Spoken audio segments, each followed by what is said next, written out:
Good morning, students. Today we will discuss about the unit number 3, chapter 7, body fluids and circulation. Chapter outline அப்படின்னு பார்த்துட்டோம்னா body fluids, blood vessels, arteries, vein and capillaries, and circulatory pathways, human circulatory system, double circulation, regulation of the cardiac activity, disorder of the circulatory system, கார்டியோபல்மனரி ரெசக்சியேஷன் இப்படி எல்லாத்தையும் பார்க்க போகிறோம். வாங்க சாப்டரில் போகலாம். ஃபஸ்ட்டுங்க, animals particularly large animals like mammals are more in active. நிறைய பார்த்திங்கன்னா அனிமல்ஸ் ரொம்ப ஆக்டிவாக இருக்குது. They depend on the locomotion, fine food which is energy consumed process. அது ஆக்டிவாக இருக்கிறதுக்கு முக்கியமான காரணம் எல்லாமே ஒரு எனர்ஜி கன்சியூமிங் ப்ராசஸ் அப்படின்னு சொல்லலாம். The nervous system is required to coordinate activities by the sending the nerve impulse that involve the energy. இதில் பார்த்தோம்னா நர்வஸ் சிஸ்டம் என்ன பண்ணுதுன்னா கோஆர்டினேட் பண்ணுது. என்னது அப்படின்னா sending the nerve impulse that involve the energy. Nerve impulse மூலமாக அதை coordinate பண்ணிடுது. இதுக்குமே எனர்ஜி தேவைப்படும். So all living cells have to separate with nutrition. இப்போது பார்த்திங்கன்னா oxygen and other substance have to remove the CO2 waste product from the அர்த்தம். இப்போ வந்து பார்த்திங்கன்னா லிவிங் செல்ஸ்லேருந்து சப்ளை பண்ணுறது நியூட்ரிஷன் சப்ளை பண்ணணும், அதில் ஆக்சிஜன் சப்ளை பண்ணணும், அதுமாதிரி CO2 வந்து டிஷ்யூஸ்லேருந்து ரிமூவ் பண்ணணும். சரி, இது எல்லாத்துக்கும் நமக்கு என்ன தேவைன்னா இட்ஸ் ஏ தேர்ஃபோர் ஒரு எசென்ஷியல் பிகாஸ் எஃபிஷியன்ட் மெக்கானிசம் தேவைப்படுது for transport of the substance to from the cell. இப்போ இந்த செல்லிருந்து சப்ஸ்டன்ஸை வந்து ரிமூவ் பண்ணுறதுக்கு சரி, கொண்டு போய் சேர்க்கறது சரி, ஒரு எஃபிஷியன்ட் மெக்கானிசம் அப்படிங்கிறது தேவைப்படுது.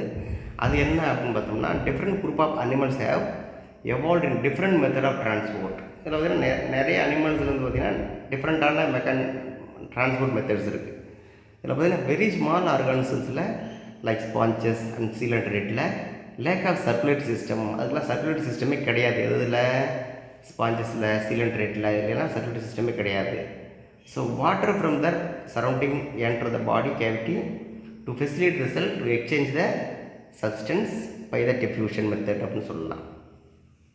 இதில் பார்த்துட்டோம்னா வாட்டர் என்ன செய்யும், வாட்டர் ஃப்ரம் த சரௌண்டிங் திருவிடைய வாட்டர் மூலமாக என்ன செய்யும், அந்த பாடி கேவிட்டியில் வாட்டர் மூலமாக தான் தன்னுடைய சப்ஸ்டன்ஸ் எல்லாம் எக்ஸ்சேஞ்ச் பண்ணிக்கும் டிஃப்யூஷன் மெத்தட் மூலமாக. ஸோ மோர் காம்ப்ளெக்ஸ் ஆர்கானிசம்ன்றதுனா use for special fluid or well-organized transport system within their body to transport the such material that is called bulk flow or connective transport with pumps. இதில் well-organized அனிமல்ஸ்ன்னு எடுத்துட்டோம்னா organism எடுத்துட்டோம்னா அது காம்ப்ளெக்ஸாக இருக்கும். ஏன்னா அந்த system வந்து பாடியில் பார்த்திங்கன்னா இந்த bulk flow or connective transport within பம்ப்ஸ்ன்னு சொல்லலாம். இந்த ஃபினமினான்னு பார்த்திங்கன்னா bulk flow is fundamental many physiological process like respiration, digestion and excretion எல்லாமே பார்த்திங்கன்னா அதை என்ன சொல்கிறோம், ஒரு ஃபண்டமெண்டல் ஃபிசியாலஜி ப்ராசஸ். இது எல்லாமே வந்து பார்த்திங்கன்னா பல்க் ஃப்ளோனால ஏற்படக்கூடியதுன்னு சொல்லலாம். அது ரெஸ்பிரேஷன் வரணும் சரி, டைஜஸ்டன் எக்ஸ்கிரீஷன் எல்லாத்துக்குமே அந்த ஒரு டிரான்ஸ்போர்ட் மெக்கானிசம் தேவைப்படுது. இந்த bulk flow of fluid can transport substance long distance faster than diffusion. Bulk ஃப்ளோனா வேகமான ரத்த ஓட்டம் தான் எது பெஸ்ட், இதை விட பெஸ்ட்டுன்னு பார்த்தோம்னா அந்த டிஃப்யூஷனோட பெஸ்ட்டுன்னு சொல்கிறோம். இந்த circulatory system, the human circulatory system can circulate the milliliter of blood while the heartbeat back again with the 60 second rather than 60 year may needed for the diffusion. ஒரு மில்லிலிட்டர் வந்து 60 செகண்டில் நம்ம ஹார்ட் பீட் மூலமாக நம்ம வெளியே தள்ளும்போது இதே blood டிஃப்யூஷனில் வந்து வரணும் அப்படின்னா ஒரு 60 வருஷம் 60 இயர்ஸ் கூட ஆகிடும். அப்போ வந்து எசென்சியலுங்கிறது ஒரு சர்க்குலேட்டரி சிஸ்டத்தோட எசென்சியலை பற்றி சொல்கிறது தான் இந்த அளவுக்கு அவங்க கொடுத்துருக்காங்க. வித்தின் அவர் பாடி இந்த oxygen and carbon dioxide are exchange in the lungs and tissues.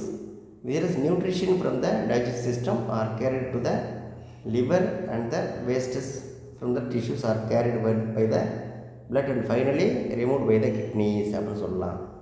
இப்போ பார்த்துட்டோம்னா பாடியில் வந்து பார்த்துட்டிங்கன்னா ஆக்சிஜன் இருக்கு இல்லையா, ஆக்சிஜன் அண்ட் கார்பன் டை ஆக்சைடோட எக்ஸ்சேஞ்ச் அவசியம். இது எதுக்கு எக்ஸ்சேஞ்ச் ஆகுதுன்னு பார்த்தோம்னா லங்ஸுக்கும் டிஷ்யூஸ்க்கும் நடுவில் வந்து எக்ஸ்சேஞ்ச் ஆகும். அது மட்டும் இல்லாமல் அதேமாதிரி நியூட்ரிஷன் என்ன செய்யுது, டைஜஸ்டில் இருக்கக்கூடிய நியூட்ரிஷன்ஸும் லிவருக்கு போகணும் இல்லையா. அப்போ இதுவும் வந்து கேரி பண்ணிட்டு போகக்கூடிய ஒரு சர்க்குலேஷன் வேணும். அதுக்கு தான் wastes from tissues carried by the blood and finally remove by the kidneys. கடைசியாக வேஸ்ட் எங்கே போய் ரிமூவ் ஆகுதுன்னா கிட்னியில் ரிமூவ் ஆகுது. அதேமாதிரி ஹார்மோன் எடுத்துக்கங்க. Hormone are transported by the target organs. Target ஆர்கனுக்கு ஹார்மோன் போகணுன்னாலுமே அது பிளட் வழியாக தான் போயாகணும். அது குறிப்பாக எண்டோக்ரைன் கிளாண்ட் வச்சுக்கலாம். அடுத்து பார்த்திங்கன்னா circulatory system help to maintain the homeostasis of the body fluid and body temperature heat exchange எல்லாத்தையுமே மெயின்டைன் பண்ணுறது எதுன்னு பார்த்திங்கன்னா ஹியூமன் சர்க்குலேட்டரி சிஸ்டம் தான். நெக்ஸ்ட்டு பார்த்துட்டிங்கன்னா ஹோமியோஸ்டேட்டிக் ரெகுலேஷன் எடுத்துட்டோம்னா homeostatic regulation of the cardiovascular system பார்த்திங்கன்னா maintain the blood flow or perfusion to heart and பிரெயின்னு சொல்லலாம். ஹோமியோஸ்டேட்டிஸ் இல்லைன்னா உடலோட சமநிலையை பாதுகாக்கிறது. இதில் வந்து பார்த்திங்கன்னா blood flow, perfusion, heart and பிரெயினில் மெயின்டைன் பண்ணுற கார்டியோவாஸ்குலர் சிஸ்டம் மூலமாக பிளட் அங்கே சர்க்குலேட் ஆகுதுன்னு சொல்லலாம். இன் வாசோவாகல் சின்கோப், அதாவது ஃபைண்டிங் சொல்லுவோம். Signal from the nervous system causes sudden decrease in the blood pressure. அப்போ வாசோவாகல் சின்கோப்னு சொல்லக்கூடிய அந்த மயக்கம் சொல்கிறியா, அது எதனால் வருதுன்னு பார்த்தீங்கன்னா sudden decrease of the blood pressure குறையும் போது இது மாதிரி மயக்கம் வரும். And individual faint from lack of oxygen to the பிரெயினுக்கு தேவையான ஆக்சிஜன் கிடைக்கலனால இதே மாதிரி ஃபெயின்ஸ் சொல்லக்கூடிய மயக்கம் வந்துடும். அடுத்து பார்த்தீங்கன்னா in this chapter you learn how the heart and blood vessel work together most time of the prevent such problem. எப்படி இது மாதிரி ப்ராப்ளம் வருது, எப்படி பிளட் வந்து எப்படி சர்க்குலேட் ஆகுங்கிறது அந்த பாடத்தில் நம்ம பார்க்கலாம். வாங்க பாடத்துக்கு போகலாம். ஃபஸ்ட்டு பாடி ஃப்ளூயிட்ஸ் பாருங்கள். The body fluids consist of water and substance dissolve them அப்படின்னு சொல்லலாம். There are two types of the body fluids இருக்குங்க. அதில் பார்த்தீங்கன்னா ஃபஸ்ட்டு ஒன்று பார்த்தீங்கன்னா intracellular fluid present inside the cell அப்படின்னு சொல்லலாம். And extracellular fluid present outside the cell. இப்போ செல்லுக்கு உள்ளேயும் சரி செல்லுக்கு வெளியிலையும் சரி அந்த ஃப்ளூயிட் இருக்குது. செல்லுக்கு உள்ளே இருந்தால் அது இன்ட்ரா, செல்லுக்கு வெளியில் இருந்தால் அது எக்ஸ்ட்ரா செல்லுலார்னு சொல்லலாம். 3 type of the extra cellular fluid இருக்குது. அது என்னென்னு பார்த்தோம்னா interstitial fluid or tissue fluid, அதாவது சரௌண்டிங் த செல்லில் இருக்கும். அதுமாதிரி பிளாஸ்மா அப்படிங்கிறது பார்த்திங்கன்னா ஃப்ளூயிட் காம்பனண்ட் அந்த பிளட்டில் இருக்கும். அண்ட் லிம்ப், சரியா, அது வந்து பிளட் வெசல்ஸை சுற்றி இருக்கும். இது 3 டைப்பான எக்ஸ்ட்ரா செல்லுலார் ஃப்ளூயிட் இருக்குது. இந்த blood flowing into the capillary from arteriole has high hydrostatic pressure அப்படின்னு சொல்லலாம்.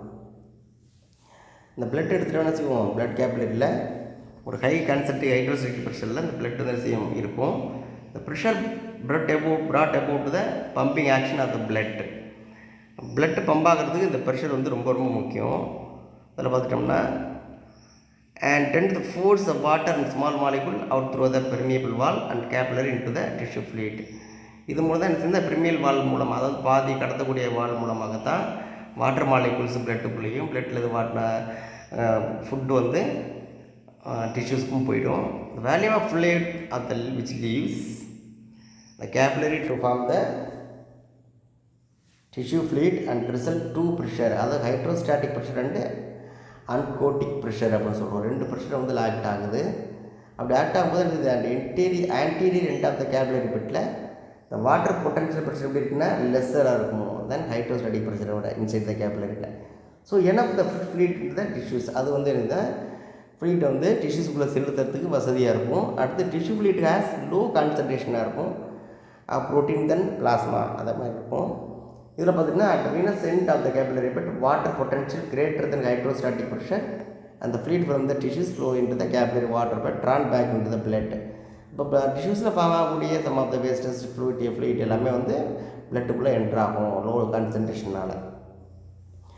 Taking within the waste product produce by the cells அப்படின்னு சொல்லலாம். அதனால் என்னதுன்னா இந்த மாதிரி வேஸ்ட் ப்ரொடியூஸ் எல்லாம் வந்து செல் முள்லேருந்து பிளட்டுக்கு போயிடும். அடுத்து காம்போசிஷன் ஆஃப் த பிளட் பார்த்தோம்னா blood is the most common fluid, body fluid of the fluid that transports substance from one part of the another part of the body ன்னு சொல்லலாம். உடம்புல ஒரு இடத்துக்கு மற்றொரு இடத்துக்கு அந்த டிரான்ஸ்போர்ட் சப்ஸ்டன்ஸ் இஃப் எனி, அதாவது கேஸஸாக இருக்கலாம், அது வந்து ஃபுட்டாக இருக்கலாம், எதுனாலும் ஒரு ட்ரக்கை கூட இருக்கலாம், எல்லாத்தையுமே பிளட் மூலமாக தான் என்ன செய்யுது, அது டிரான்ஸ்போர்ட் ஆகுது. அதுதான் blood is the most common body fluid அப்படின்னு சொல்கிறோம். பிளட் இஸ் எ கனெக்டிவ் டிஷ்யூன்னு சொல்லலாம். இட்ஸ் கண்டெய்னிங் பிளாஸ்மா, பிளட்டுக்கு ஒரு கனெக்டிவ் டிஷ்யூஸ்ன்னு சொல்லலாம். இதில் வந்து பார்த்திங்கன்னா fluid matrix and formed elements எல்லாமே இருக்குது. இதில் பிளாஸ்மாவோட பர்சன்டேஜ் மட்டும் பார்த்திங்கன்னா 55% வேல்யூம் டோட்டல் வேல்யூம் ஆஃப் த பிளட்டில் 55% இது பார்த்திங்கன்னா பிளாஸ்மா மட்டுமே இருக்கும். ரிமைனிங் 45% எடுத்துட்டோம்னா அது என்னென்னு பார்த்தோம்னா இந்த பிளட் செல்ஸ், அதாவது பார்த்திங்கன்னா அந்த ஆர்பிசி, டபிள்யூபிசி, பிளேட்லெட்னு சொல்கிறோம் இல்லையா, அதோட 45% இருக்கும். ஆவரேஜ் பிளட் வேல்யூம் பார்த்திங்கன்னா அபவுட் 5000 ml 5 லிட்டர் சொல்கிறோம். அடல்ட் இன் வெயிட்டிங் 70 கிலோகிராம். அப்போ 70 கிலோ அவருடைய ஒரு வெயிட்டான ஒரு ஹியூமனுடைய நார்மல் பிளட் வேல்யூம் பார்த்திங்கன்னா 5 ml 5 லிட்டர் இருக்கும். சரிங்களா. நெக்ஸ்ட்டு பார்த்தீங்கன்னா பிளாஸ்மா 1/1 ஆகலாம். Plasma mainly consist of water. 80 to 92% அளவுக்கு வாட்டர் தான் அதில் இருக்கும் பிளாஸ்மாவில். ஸோ இது பிளாஸ்மா ப்ரோட்டீன் பார்த்தீங்கன்னா இன்ஆர்கானிக் கன்ஸ்டியூட்னு சொல்லுவோம் 0.9%, அண்டு ஆர்கானிக் கன்ஸ்டியூண்ட் 0.1 சொல்லலாம். And respiratory gases are dissolved. இது எல்லாமே பிளாஸ்மாவோட கண்டென்ட் சொல்லலாம். The 4 main types of the plasma proteins synthesized in the liver and are albumin, globulin, prothrombin and fibrinogen எல்லாமே பார்த்தீங்கன்னா அந்த பிளாஸ்மா ப்ரோட்டீன் அப்படின்னு சொல்லலாம். இதில் முக்கியமாக அல்புமின், குளோபுலின், புரோத்ராமின், ஃபைப்ரினோஜன் நாலோட தனித்தனி ரோலையும் பார்க்கலாம். ஃபஸ்ட்டு அல்பினோட ரோல் என்ன? ரோல் ஆஃப் அல்புமின் எடுத்துட்டோம்னா maintain the osmotic pressure of the பிளட்டோட ஆஸ்மாட்டிக் ப்ரெஷரை மெயின்டைன் பண்ணுறது என்னென்னா அது அல்புமின் அப்படிங்கிற ஒரு பிளாஸ்மா ப்ரோட்டீன் தான். அடுத்து குளோபுலின் இருக்கு இல்லையா, இது ஒரு டெஃபென்ஸ் மெக்கானிசத்துக்குள்ளான ப்ரோட்டீன் சொல்லுவோம். காமா குளோபுலின், பீட்டா குளோபுலின் இருக்குது. இந்த globulin facilitate the transport of ion, hormone, lipid and density immune function. முக்கியமாக பார்த்தீங்கன்னா இம்யூன் ஃபங்க்ஷனில் இன்வால்வ் ஆகக்கூடிய ப்ரோட்டீன் சொல்லலாம். அப்புறம் அது இல்லாமல் அயான்ஸு, ஹார்மோன்ஸ்லாம் டிரான்ஸ்போர்ட் பண்ணக்கூடிய ஒரு ப்ரோட்டீன் சொல்லலாம். நெக்ஸ்ட்டு புரோத்ரோம்பின் அண்ட் த்ரோம்பின் இருக்கு இல்லையா, புரோத்ரோம்பின் and fibrinogen are involve the blood clotting. அந்த புரோத்ரோம்பின் ஃபைப்ரினோஜனும் பிளாஸ்மாவில் இன்னொரு வகையான ப்ரோட்டீன் தான். இது எதுக்கு பயன்படுதுன்னு பார்த்தீங்கன்னா பிளட் கிளாட்டிங் ஆகிறதுக்கான ஒரு ப்ரோட்டீன் சொல்லுவோம் வச்சுக்கலாம். அதுதான் புரதம் தான். So organic constituent include urea, amino acid, glucose, fat and vitamin and other inorganic constituent include chloride, carbonate, phosphate, potassium, sodium, calcium and magnesium. எல்லாமே இந்த composition of the plasma not always constant. ஏன்னா எப்பயுமே ஒரே மாதிரி இருக்காதுங்க இந்த constant. Organic கான்ஸ்டன்ட்டும் inorganic கான்ஸ்டன்ட்டும் நார்மலாகவே ஒரே மாதிரி கான்ஸ்டன்ட்டாக இருக்குது. ஏன்னா நம்ம எடுக்கக்கூடிய ஃபுட்டுக்கு தக்கபடி இந்த இருக்கக்கூடிய அயான்ஸ் ரேஷியோ வந்து வேரி ஆகிட்டே இருக்கும். So immediately after a meal the blood hepatic portal vein has very high concentration of glucose as transporting glucose from the intestine to liver வியரஸ்ட் ஸ்டோர்ட். அப்போ குளுக்கோஸ் வந்து ஸ்டோர் ஆகிற வரைக்கும் பிளட்டில் குளுக்கோஸ் லெவல் வந்து இன்க்ரீஸாகவே இருக்கும். இந்த concentration of glucose in the blood gradually fall after some time. Most of the glucose is absorb. கொஞ்ச நாள் கழிச்சு பார்த்தீங்கன்னா குளுக்கோஸ் பூரா அப்சர்வ் ஆகிடும். அப்சர்வ் லிவர்லேயும் மெசல்லையும் அது ஸ்டோர் ஆகிடும் கிளைக்கோஜனாக. If too much of the protein வந்து பார்த்தீங்கன்னா is consumed but the body cannot store excess amino acid form the digest of the protein. அதுமாதிரி ப்ரோட்டீன் அதிகமாக கன்சியூம் பண்ணோம்னா அதை வந்து ஸ்டோர் பண்ண முடியாது. ஏன்னா ப்ரோட்டீனுடைய லாஸ்ட் மோனோமேருங்கிறது அமினோ ஆசிட் தான். அப்போ நம்பர் ஆஃப் அமினோ ஆசிட் அதிகமாக இருந்தாலும் அதை நம்ம வந்து கன்சியூம் பண்ணவே முடியாது. கட்டாயமாக எலிமினேட் பண்ணி எக்ஸ்க்ரீட் பண்ணி தான் ஆகணும். ஸோ எக்ஸஸ் அமினோ ஆசிட் வந்து டைஜஷன் ஃப்ரம் த டைஜன் ப்ரோட்டீன்ஸில் இருக்கும். The liver break down the excess amino acid produce urea. அப்போ எப்படி அமினோ ஆசிட் வந்து எக்ஸஸ் அமினோ ஆசிட் டைஜஸ்ட் ஆகுன்னு பார்த்தோம்னா யூரியாவாக கன்வெர்ட் ஆகிடும். ரைட்டா. இந்த பிளட் இந்த hepatic vein as and high concentration of urea then blood other vessels namely hepatic portal vein and hepatic artery. இப்போ பார்த்தீங்கன்னா அந்த ஹெப்பாட்டிக் ஆர்டரி வெயினில் வந்து பார்த்திங்கன்னா அங்கே அந்த யூரியாவோட கான்சன்ட்ரேட் அதிகமாக இருக்குங்கன்னா யூரியா பயோசின்தேசிஸோடைய பிளேஸே பார்த்திங்கன்னா லிவர் தான் யூரியா ஃபார்மேஷன் ஆகக்கூடிய பிளேஸ்ன்னு சொல்லலாம். ரைட்டுங்களா. அடுத்து பார்த்திங்கன்னா liver receive the blood supply from the two sources. ஏன்னா hepatic artery begin the oxidate blood from the ஹார்ட்னு சொல்லலாம். ஒயில் ஹெப்பாட்டிக் போர்ட்டல் வெயின் செய்து bring the blood from the intestine and other abdominal ஆர்கன்கள் வருது. அப்போ ரெண்டு வழியிலேருந்து அந்த பிளட்டை லிவருக்கு பிளட் வந்துடும். இந்த blood receive return from the liver to the heart by the hepatic veins வழியாக திரும்ப ஹார்ட்டுக்கு லிவர்லேருந்து பிளட் போகும். ஓகேவா. நெக்ஸ்ட்டு ஃபார்ம்டு எலமெண்ட் பார்க்குறோம். அதில் பார்த்தோம்னா red blood cells. First plasma பார்த்தோம் இல்லையா. நெக்ஸ்ட்டு நம்ம பார்க்க வேண்டியது ஃபார்ம்டு எலமெண்ட். அதில் வந்து பார்த்துட்டோம்னா ரெட் பிளட் செல்ஸ் பார்க்குறோம். ரெட் பிளட் கார்போசெல்ஸ்னு சொல்லலாம், ரெட் பிளட் செல்ஸ்னு சொல்லலாம், அதாவது எரித்ரோசைட்னு சொல்லலாம். Next white blood cells or white blood corpuscles and leucocytes அப்படின்னு சொல்லலாம். And platelets collective called formed element அப்படின்னா அதோட பர்சன்டேஜ் இதுன்னா 45% பிளட்டில் இருக்கும். ரைட்டுங்களா. நெக்ஸ்ட்டு பார்த்தோம்னா அதோட டயக்ராம் பாருங்கள். இது ஆர்பிசியோட டயக்ராம், இது கிராஸ் செக்ஷன், இது வந்து டாப் வியூவில் பார்க்குறோம். ஒரு மாதிரி உள்ள குழிஞ்ச மாதிரி இருக்கும். ஃபஸ்ட்டு வந்து ரெட் பிளட் செல்ஸை பாருங்கள். Red blood cells are abundant then other blood cells. எல்லா பிளட் செல்ஸோட அதிகமான இருக்கிறது என்ன பார்த்தீங்கன்னா ரெட் பிளட் செல்ஸ் தான். These are 5 million to 5.5 million in the RBC millimeters cube of the blood in healthy man.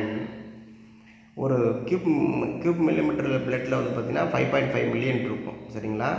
அதுமாதிரி 4.5 to 5.0 மில்லியன் ஆர்பிசி பிளட்னு healthy உமனுக்கு இருக்கும். அன்லைன் பண்ணிங்க, முக்கியமான ஒன்று இருக்குது. இந்த RBC is very small with diameter about 7 micrometre தான் இருக்கும். ஸ்ட்ரக்சர் ஆர்பிசி பார்த்திங்கன்னா நம்ம அந்த டயக்ராமில் இருக்குது. ஒரு கலர் அப்படின்னு பார்த்தீங்கன்னா ரெட் கலர்னு சொல்லுவோம். Due to the presence of the respiratory pigment, என்னது ஹீமோகுளோபின் இருக்கிறதுனால, டிசால்வ் இந்த சைட்டோபிளாஸ்மில் இருக்கிறதுனால கலர் ரெட்டாக இருக்குது. ஹீமோகுளோபின் பார்த்தீங்கன்னா பிளே இம்பார்ட்டன்ட் ரோல். என்ன important role? Transport of the respiratory கேஸஸை ட்ரான்ஸ்ஃபர் பண்ணுறது அந்த ஹீமோகுளோபின் தான். அதுக்கப்புறம் facility the exchange of the gases the fluid outside and cells of the tissues. அதுக்கப்புறம் எக்ஸ்சேஞ்ச் பண்ணுறதும் ரெஸ்பிரேட்டரி கேஸை வந்து பைண்ட் பண்ணி எக்ஸ்சேஞ்ச் பண்ணுறது ஹீமோகுளோபினோட ரோல் தான். அதோட பைகான்கேவ் ஷேப்பாக இருக்கும். ஆர்பிசியோட ஷேப்னு எடுத்துகிட்டா பைகான்கேவாக இருக்கும். Increase surface area to value ratio hence oxygen diffuse. அப்போ பார்த்தீங்கன்னா இது வந்து ஷேப் ஏன் அப்படின்னு பார்த்தீங்கன்னா நிறைய வந்து சர்ஃபேஸ் ஏரியாவை இன்க்ரீஸ் பண்ணும். அப்படி பண்ணும்போது ஆக்சிஜன் நிறையா வந்து பைண்ட் ஆக முடியும். சரியா? Hence oxygen diffuse quickly and out of செல்லேருந்து ஈஸியாக வெளியில் போக முடியும். RBC are devoid of nucleus. RBC ரெண்டு இருக்காது, நியூக்ளியஸ் இருக்காது, ஆப்சன்ட்னு வச்சுக்கலாம். Absent of nucleus. Mitochondria, ribosome and endoplasmic reticulum எதுவுமே என்ன செய்யாது, இருக்காது. ஓகேவா? அடுத்து பார்த்துட்டிங்கன்னா devoid of nucleus, mitochondria, ribosome, endoplasmic reticulum எதுவுமே இருக்காது. ஆப்ஷன்ஸ் ஆஃப் திஸ் ஆர்கன்ஸ், இந்த ஆர்கனோட ஆப்ஷன்ஸ்னால accommodate the more haemoglobin there maximising oxygen carrying capacity. அதனால் பார்த்திங்கன்னா நிறைய ஆக்சிஜன் வந்து என்ன செய்யும், கேரி பண்ண முடியும். இந்த மாதிரி இன்டர்னல் ஆர்கன்லாம் இருந்துன்னு வச்சிங்களேன், நிறைய ஆக்சிஜன் பைண்ட் ஆக முடியாது. ஸோ இதெல்லாம் ஆப்ஷன்ஸில் இருக்கிறதுனால மோர் ஆக்சிஜன் வந்து bind the haemoglobin to formation of the oxyhaemoglobin அப்படின்னு சொல்லலாம். So the average life span of the RBC எடுத்துன்னா ஹெல்த்தி இண்டிவிஜுவல் போட்டு 120 days தான். ஆஃப்டர் நான் பார்த்தீங்கன்னா ஜார் டெஸ்ட்ராய்ட் இந்த ஸ்ப்ளீன், அந்த ஸ்ப்ளீன் தான் கிரேவியார்டு ஆகுது, சிமெண்டரி ஆஃப் ஆர்பிசி சொல்கிறோம், சுடுகாடு அப்படின்னு சொல்லலாம். ஸ்ப்ளீனை எதோட சுடுகாடு? ஆர்பிசியோட சுடுகாடு. ஆர்பிசி 120 days ஆகும். ஆட்டோமேட்டிக்காக அந்த கிரேவியார்டு கொண்டு போயிட்டு அங்கே டெஸ்ட்ராய் ஆகிடும். இந்த iron of component return into bone marrow for reuse. அதோட அயன் காம்பவுண்ட் மட்டும் போன் மேரோக்கு ரிட்டன் ஆகி ரியூஸ் ஆகும். அடுத்து பார்த்திங்கன்னா எரித்ரோபோய்டின்னு ஒரு ஹார்மோன் இருக்குது. It's a hormone secreted by the kidneys in response to low oxygen and help the differentiation of stem cells of the bone marrow to erythrocyte, அதாவது எரித்ரோபோய்சிஸ் இன்னாட்டு சொல்கிறோம். இதுக்கு முன்னாடி நம்ம ரெஸ்பிரேஷன் ஈவெண்ட்டில் பார்த்தது தான். எரித்ரோபோய்சிஸ் அப்படிங்கிற ஹார்மோன் வந்து என்ன செய்யும், கிட்னியில் செக்ரேட் ஆகும். அதோட வேலையை என்ன, அந்த ஸ்டெம் செல்ஸை இன்டியூஸ் பண்ணி ஆர்பிசியை அதிகமாக செக்ரேட் பண்ண வைக்கிறது தான் அதோட ரோல். எதுக்காக அதை செக்ரேட் பண்ணணும்னு பார்த்தோம்னா அந்த மவுண்டன் சிக்னஸில் நீங்கள் பார்த்துருப்பீங்க. சரியா? அடுத்தது பார்த்துட்டிங்கன்னா ratio of the red blood cells to blood plasma expressed in haematocrit, அது பேக்டு செல் வேல்யூன்னு சொல்லுவோம். நெக்ஸ்ட்டு பார்த்துட்டிங்கன்னா ஒயிட் பிளட் செல்ஸ்க்கு வர்றோம். இதில் பார்த்தீங்கன்னா லியூகோசைட் அப்படின்னு சொல்லலாம். ஒயிட் பிளட் செல்ஸை are colourless amoeboid nucleated cells அப்படின்னு சொல்லுவோம். கலர்லெஸ்ஸாக இருக்கும், அமீபாய்டு மூவ்மெண்ட் இருக்கும், and nucleated cell full nucleus இருக்கும். Devoid of haemoglobin absent, haemoglobin கிடையாது. அதேமாதிரி and other pigment also absent, எந்த பிக்மெண்டேஷனும் கிடையாது. So approximately 6,000 to 8,000 per cubic millimeterல ஆர்பிசிஸ் ஃபவுண்ட்னு சொல்லலாம். இந்த சீன் இந்த பிளட் அண்ட் ஆவரேஜ் ஹெல்த்தி இண்டிவிஜுவலில் இருக்கும். 6,000 to 8,000% per cubic millimeterல இருக்கும். Different types of RBC are shown இந்த ஃபிகர் 7.1 கொடுத்துருக்காங்க. Depending of the presence of the options of granules, அதில் கிரானியூல்ஸ் சைட்டோபிளாசமில் கிரானியூல்ஸ் இருக்கா இல்லையா, ஆப்ஷன்ஸ் ஆஃப் ப்ரெசன்ஸாக பொறுத்து இதை நம்ம 2-3 டைப்பாக அந்த டபிள்யூபிசியை டிவைட் பண்ணலாம். Divide into 2 types, namely granulocyte and granulocyte அப்படின்னு சொல்லிட்டு 2 டைப்பாக நம்ம அதை டிவைட் பண்ணுறோம். இதில் கிரானோலோசைட் அப்படின்னா character by the presence of granules இந்த சைட்டோபிளாசம். அந்த செல்லோட சைட்டோபிளாஸில் நிறைய கிரானியூல்ஸ் இருக்கும், அதனால தான் அந்த கிரானோலோசைட் அப்படிங்கிறோம். இதெல்லாம் டெஃபிஷியன்ட் த போன் மேரோ அப்படின்னு சொல்லலாம். இந்த கிரானுலோசைட் பார்த்தீங்கன்னா நியூட்ரோஃபில், ஈஸ்னோஃபில், ஃபேசோஃபில், இது 3 நம்ம என்ன சொல்கிறோம், granulocyte cell type of the டபிள்யூபிசின்னு சொல்லலாம். இதில் நியூட்ரோஃபில் எடுத்துட்டோம்னா அண்ட் ஆல்சோ கால்டு ஹெட்ரோஃபில் அப்படின்னு சொல்லலாம். Are polymorphonuclear cells within the 3 to 4 lobes of the நியூக்ளியஸ்ன்னு சொல்லலாம். Connect to the delicate thread, ஒரு த்ரெட்னால பைண்ட் ஆகிருக்கும். அதுமாதிரி செல்ஸ் இது கன்சிடர் 60% to 65% டோட்டல் டபிள்யூபிசியில் வேல்யூம், நியூட்ரோஃபில் வேல்யூம் அவ்வளோதான். தெர் ஆர் ஃபேகோசைட்டிக் இன் நேச்சர்னு சொல்லலாம் and appear the large number of around the infected tissues. இது பார்த்திங்கன்னா ஃபேகோசைட்டிக் செல்லாகவே கன்வெர்ட் ஆகக்கூடியது. மேக்ரோபேஜும் நியூட்ரோஃபிலும் என்னவா கன்வெர்ட் ஆகுனா ஃபேகோசைட் செல்லாக கன்வெர்ட் ஆகிட்டு இம்யூன் சிஸ்டத்தில் இன்வால்வ் ஆகக்கூடிய செல்ஸ் அப்படின்னு சொல்லலாம். நெக்ஸ்ட் பார்த்தீங்கன்னா ஈஸ்னோஃபில் எடுத்துட்டோம்னா டிஸ்டிங்க்ட்லி பைலோப்டு, 2 லோபாக இருக்கக்கூடியதுன்னு சொல்லலாம். The nucleus and lobes are joint thin strand, ரொம்ப தின் ஸ்டாண்டாக இருக்கும். There are non phagocytic nature சொல்லலாம் and constitute 2 to 3% of the total volume of WBC. டபிள்யூபிசியோட டோட்டல் வேல்யூ 2 to 3% தான் அந்த ஈஸ்னோஃபில்ஸ் இருக்கும். Eosinophils increase during the certain types of parasitic infections and allergic reaction சொல்லலாம். Eosinophil எப்போ increase ஆகுதுன்னு பார்த்தீங்கன்னா certain types of the parasitic இன்ஃபெக்ஷனில் தான் இது இன்க்ரீஸ் ஆகுது. சரியா, குறிப்பாக அலர்ஜெட்டிக் ரியாக்ஷனில் தான் அந்த ஈஸ்னோஃபில் இன்க்ரீஸ் ஆகும். டோட்டல் 2 to 3% தான் இருக்கும். அடுத்து ஃபேசோஃபில் எடுத்துட்டோம்னா லெஸ் நியூமரஸ் தென் எனி அதர் டைப் டபிள்யூபிசி. கடைசி 0.5 to 1%, ரொம்ப ரொம்ப கம்மியானதுன்னா என்னதுன்னா ஃபேசோஃபில் தான். ஸோ டோட்டல் நம்பர் லியூக்கோசைட்டில் 0.5 to 1% தான் இருக்கும். ஸோ சைட்டோபிளாஸ்மிக் கிரானியூல்ஸ்னு பார்த்தீங்கன்னா லார்ஜ் சைஸ் தான் இருக்கும். ஃபீவர் தென் ஈஸ்னோஃபில், ஈஸ்னோஃபிலை விட கம்மியாக இருந்தாலும் சைஸ் அதிகமாக இருக்கும். அதோடைய டயக்ராம் பார்க்கலாம். நியூக்ளியஸ் இஸ் லார்ஜர் சைஸ் சொல்லலாம் and considered to several lobes but not joint at the delicate threads. அதில் த்ரெட் எதுவுமே இருக்காது. Basophil secrete the substance it is heparin, serotonin and histamine.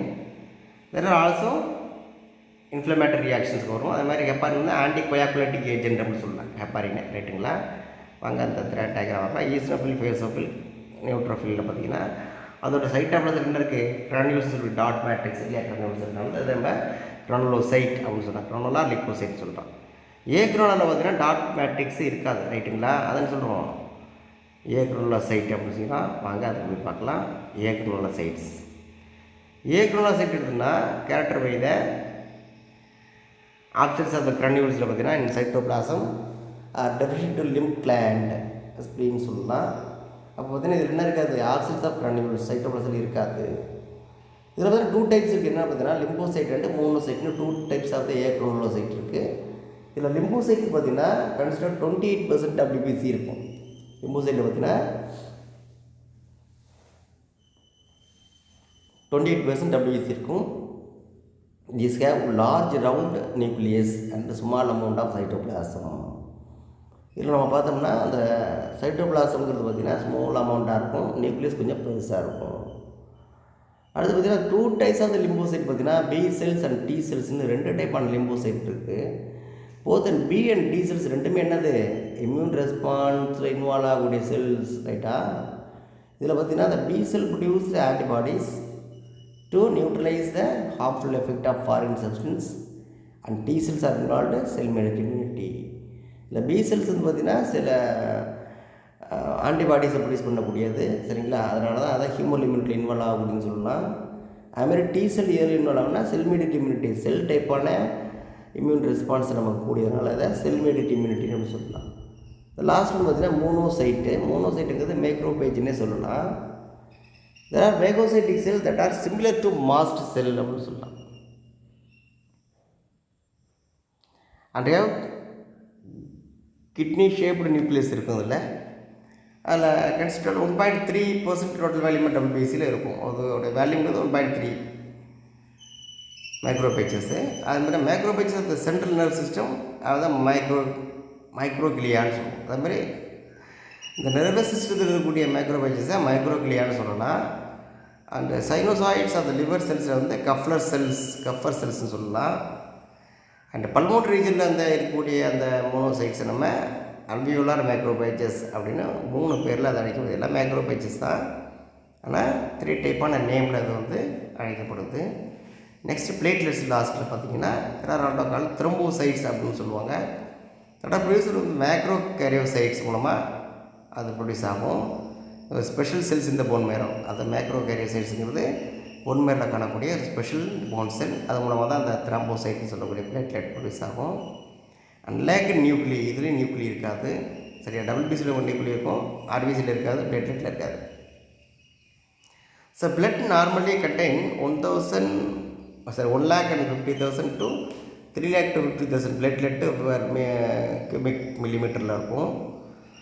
இந்த secrete substance called coagulation of clotting of blood. இது வந்து secrete பண்ணக்கூடிய சப்ஸ்டன்ஸுங்கிறது ரத்தத்தை உரைய வைக்கக்கூடிய substance தான். இந்த reduction platelet number can lead to clotting disorder. அப்போ பார்த்தீங்கன்னா அந்த பிளேட்லெட்டோட அந்த கவுண்ட்டு குறைஞ்சி போச்சுன்னா என்ன நடக்கும்னா, என்ன மாதிரி பிளட் கிளாட்டிங் மெக்கானிசம் அஃபெக்ட் ஆகிடும். And result in excessive loss of blood from the body. அதனால் பிளட்லேருந்து பாடியிலேருந்து பிளட் லீக் ஆகி நிறைய டேமேஜ் ஃபார்ம் ஆக ஆரம்பிக்கும். ஓகேயா, நெக்ஸ்ட்டு பிளட் குரூப்பை நம்ம நெக்ஸ்ட் வீடியோவில் பார்க்கலாம். Thank you students, thank you to all.